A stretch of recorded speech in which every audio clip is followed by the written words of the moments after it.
This week on the Superhuman podcast. We are trying to convince the candidates to join our clients. Our clients is trying to convince the candidates that is a good environment for them. So it's just like, how do we make this more fun? How much of your day as a percentage would be administration versus actually spending time with customers and clients and candidates? It's like, oh, there's all these tools. What do I use? How do I do? And that is the issue, I think, because it's so hard to dive in. The administrative burden and where AI can be applied to help you guys. This week, we're joined by Pri from Pitch's Recruitment. Pri is an industry expert in all things recruitment, and she's here to talk about leveraging AI to remove the drudgery of work that recruiters have, which stops them spending time with their clients, their customers, and their candidates. Sit back, enjoy. This one's a fun one.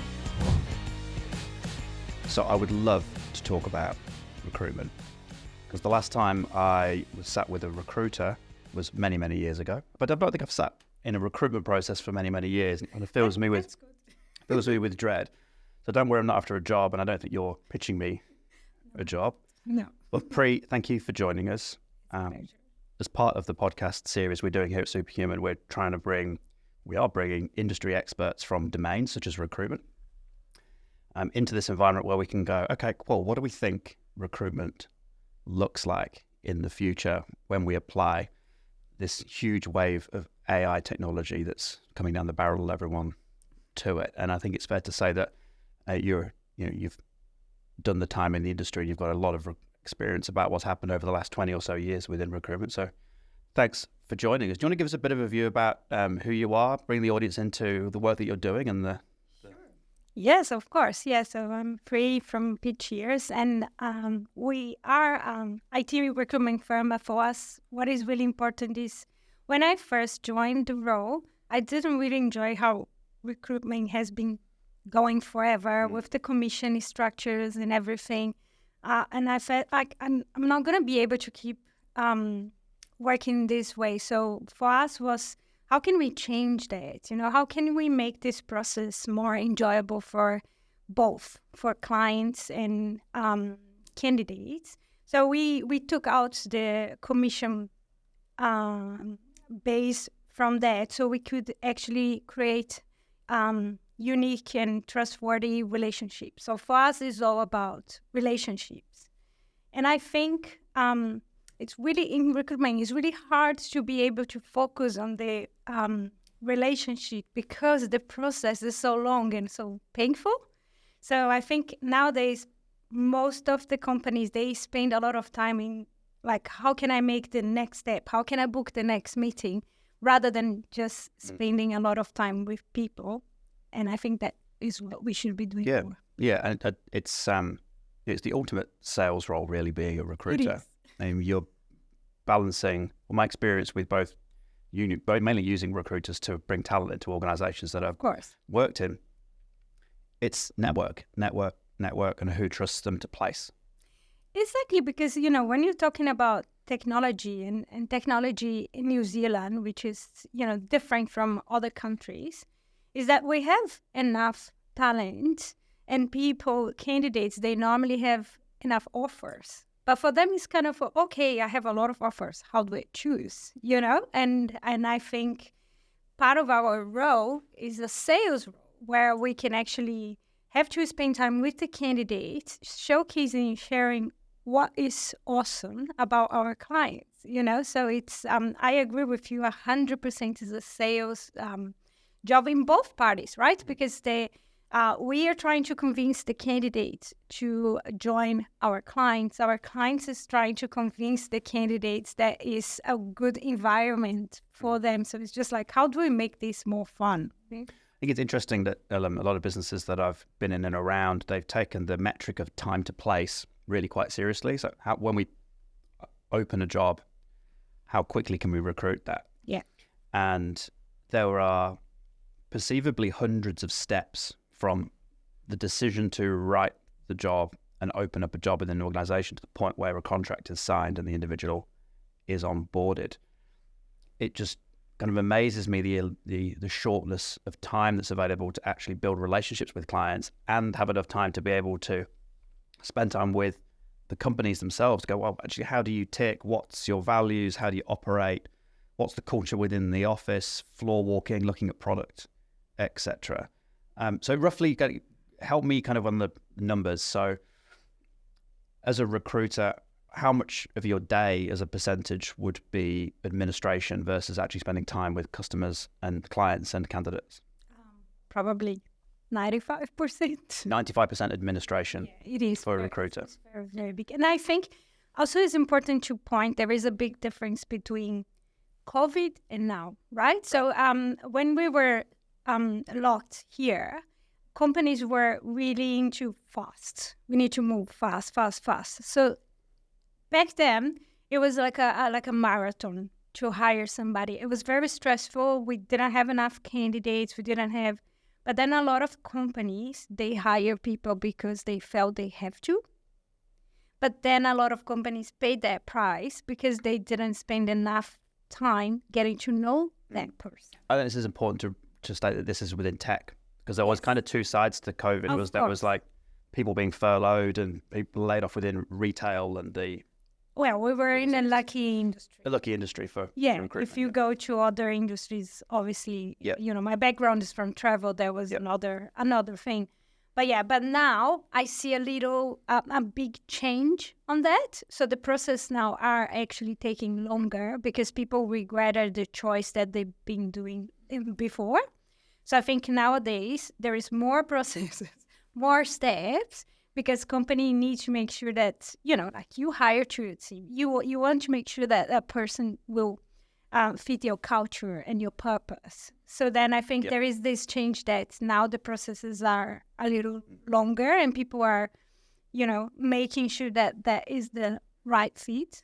I believe that the latest stats that I read, which, we'll take them with a pinch of salt, but 1 in 3 hires was seen by the hiring manager as a bad hire or regretted hire.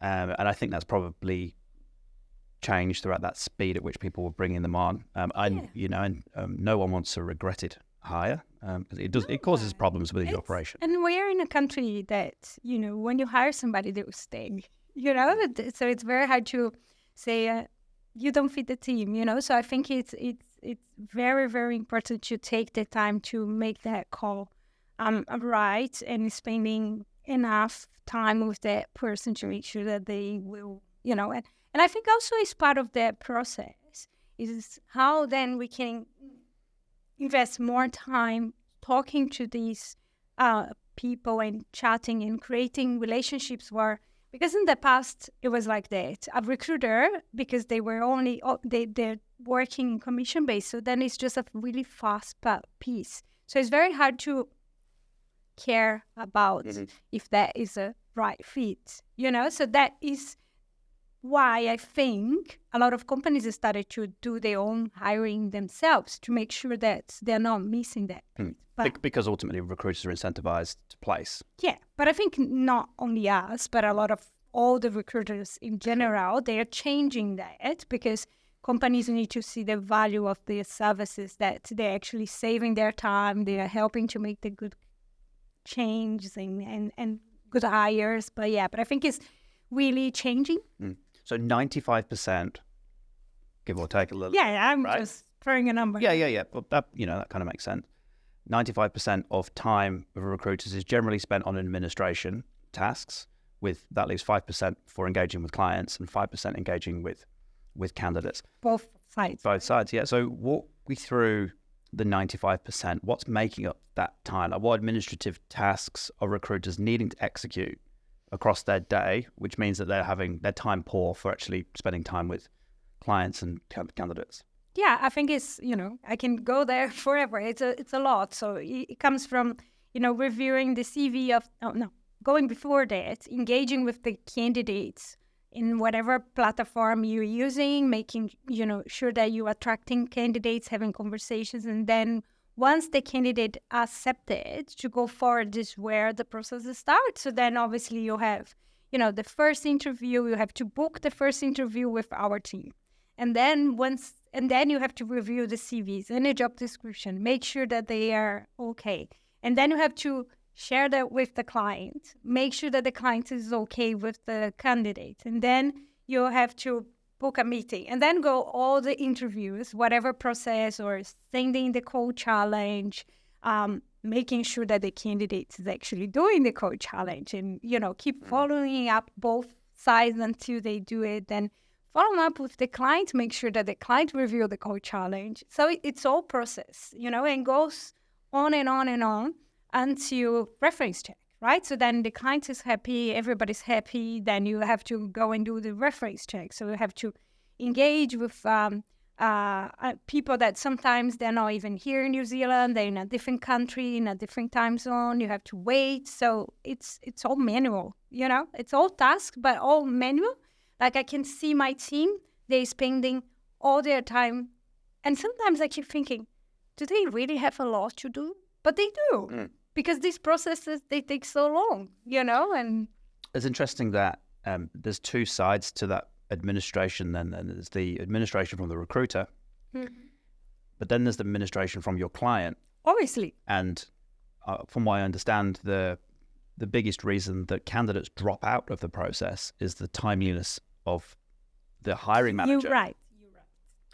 So what role do you play as a recruiter in arming your clients in terms of how they can respond quickly and effectively, so that time to placement is short? Because you're at that point, you're kind of hands off. You're waiting for the client to respond. I think this is the most complex piece, right? Because a lot of people come to you and say, I need a hire urgently. I need 10 tomorrow. They're really busy people generally, right? Yeah, but that's the huge difference, right? Because our job is to do that. So we can dedicate ourselves to that. But the hiring manager, they have a lot of another job. How they can, So I think for us as a strategy, we fine tune with the hiring manager. We make sure that we always are able to have a conversation with them and understand their time. Their time is precious, and how quick they can move, but how many candidates they can take. Because in the past, like we was like, they need to hire 10, and we can be very fast, and we can act really quickly. But then if we don't do anything with that candidate, that was a waste of time. So I think it's fine-tuning with the clients to understand their time and how much time they can invest, how many interviews they can take per week, and then just providing enough and being very picky about the candidates that we're providing, because their time is so precious. So then we make sure that we make it happen. But it is very complex, and it's a lot about, hey, did you have time to look at that? It's you actually have to hold hands with your clients to make sure that we're not losing good candidates. Yeah, and I understand, and it's there's different experience as well within hiring managers. Sometimes it's their first hire. Well, for everyone goes through the first hire process. Everybody starts once. And then some people have hired thousands of jobs for organizations. Personalities, right? Exactly. Yeah, that's right. I have CTOs that I was just like, 2 minutes, and and they made good calls, but they are just fast. They can have that experience that they can in one chat get that feel from the candidate. But then when you're working with hiring managers that are doing for the first time, or they're new to that company, they don't want to make a bad call, right?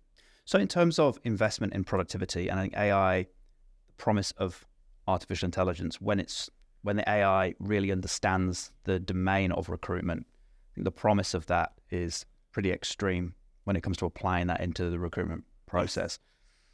What's your take on the administrative burden and where AI can be applied to help you guys speed up that time to process and actually just give more time back to the candidate and the client? I think that's why I am truly excited about AI. I was always very curious and wanted to understand. And as a business, since day one, we always encourage our team to dive in and play. And we've been playing a lot. And even with the small tools that we have, we can see a lot of difference. So I think it's now, how can you do that to be tailored and trustworthy, right? Because the way that we're doing now, we have a result, but the result is not always what we want. And then we need to spend some time fine tuning that result, so it's something that we actually can use. So I think once you're able to have that model tailored to your business, that you actually can trust that, and then you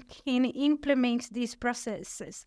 And then my team can actually just be relieved, and they can just really enjoy the rides and use the skills to meet people, like taking the burden of the process and, like booking meetings. It's insane how long do we spend just booking meetings, So there is a lot of things that can be taken away from their hands and make their life easier. So then the job will be more exciting because it will be about, talking to the people, making sure that the candidate is okay. And even finding that candidate is not the right one for your client, because that is part of what we should be doing as well. I'm a different professional that you are. So if we were doing a process together, you probably, and it happened with me like a week ago, the hiring manager didn't pick up, but we did. We pick up a red flag that we thought, oh my God, that is not the right candidate. And being able to spend time in doing that and calling the client and say, it's a bad call, So AI is, I think it will be a big piece inside the IT recruitment to help us to be more efficient in our jobs. I'm really excited to see where this goes from a recruitment perspective, and how much the likes of, say, Trade Me and Seek and like the job posters. Oh my God! Start to think about that. Yeah. But also, you're 100% right. Is that you guys have got your own value proposition inside of IT recruitment, and we feel that generic AI, like the tools that you're starting to play with right now, are going to take you so far, probably like 30-40% of the way. Oh, I already know that. It's limited. It's absolutely limited, but man, it's magical. The next phase, though, of making it operate like your business is going to be the bit that's going to unlock it for everybody out there. And I can see probably within the next 12 to 18 months that, your clients are probably going to feel a significant amount more time put back into them. Of course. And that is the best. Yeah.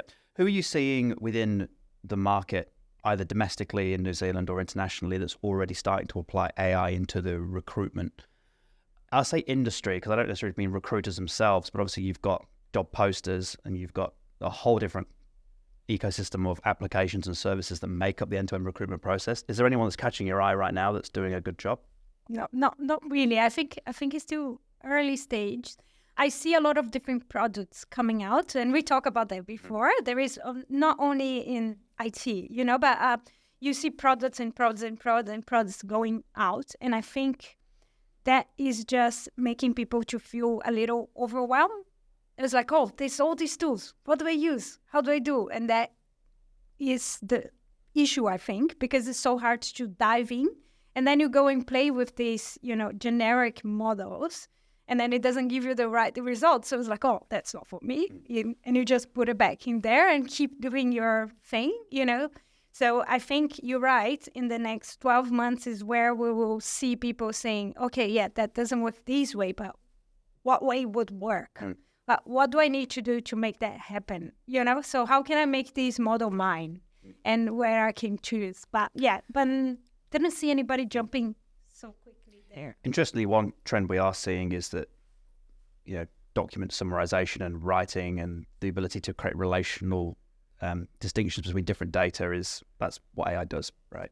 Yeah. But we're also seeing a lot of trends around taking the knowledge of you and the knowledge of your business and putting that into a large language model so it can be used as a training tool for less experienced recruiters.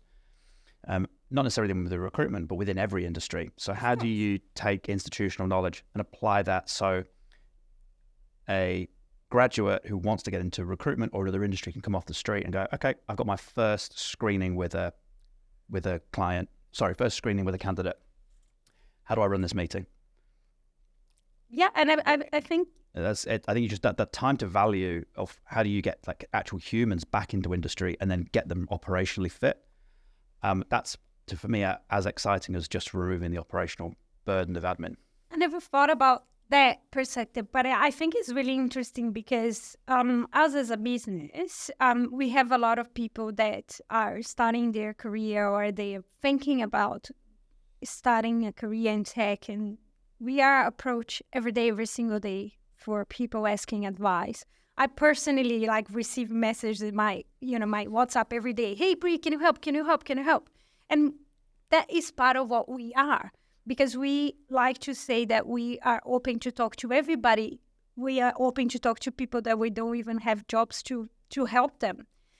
Then it gets to a point that is too overwhelming. It's very, very busy. That is the reason why we created Dev Day, because then we have this event where in one day we can help a lot of people at the same time. And now you're talking about AI, and hopefully there is something that we can do there to help these professionals every day, every single day, right? So you mentioned Dev Day. Let's touch on that so everyone fully understands the reason that you put on Dev Day. So you touched on there. Walk me through your history with Dev Day, the role that you guys are playing within that, and what that looks like for this year, because last year was a roaring success from what I understand. I know the Superhuman team really enjoyed being there, but walk me through that event, what it's aimed at, and then how you're approaching that for this year. I think the whole idea was to create a community event, right? Because I think our industry, in technology, people are shy and they're normally working in their own space, and we didn't see any event that can actually get them together. So it was so the event is divided. Morning is for people starting their career, and then afternoon is for seniors. So it's a completely different approach. So the morning is to help people, to share with them other people's experience, to say, I've done that, you can do that. So it's very motivational. But in the afternoon, I think it's a little bit different, because as you grow in your career, sometimes it's really hard to find what is my path. Where should I be going? I don't want to be a tech lead. How do I grow? So it was to create a space, a community space. So that's why we haven't charged any of the professionals to attend, because we wanted to feel real, to be a happy place, a place that people are going there just to connect. So we create 6 panels of discussions with 35 high-level professionals. Your team were there in the panel with us, and Shushan was just superstar. So people could leave the room with knowledge, with something that they could actually, use it. But also for these professionals to be able to meet with all these companies that were there, but not in the recruitment approach, not with a job description. It was more who you guys are, what do you do, what is the cool projects that you're working at. So yeah. Exciting. And so Dev Day this year is going to be when? 13th of September at the Pullman Hotel. Exciting. Okay, cool. And if people, which I'm sure they will want to know more information about Dev Day, where's the best place to go and take a look? They can contact me or go to the website or my WhatsApp is in my... We'll post the details. Cool. Jordan, if I just do that, then there'll be a link below. Yeah, that's what all the cool podcast hosts do. Nice. Okay. Sounds good. So let's cast our eyes out a couple of years. Right now, 95% of time, give or take, is for administrative tasks within recruitment. Where do you think recruitment is likely to be with those that embrace AI in a few years' time? What's the world going to look like? As we said before, it's basically a very sales job that we are not investing enough time in the relationship. So I really feel positive about all these changes that will be. It's are you really using your time in the best way?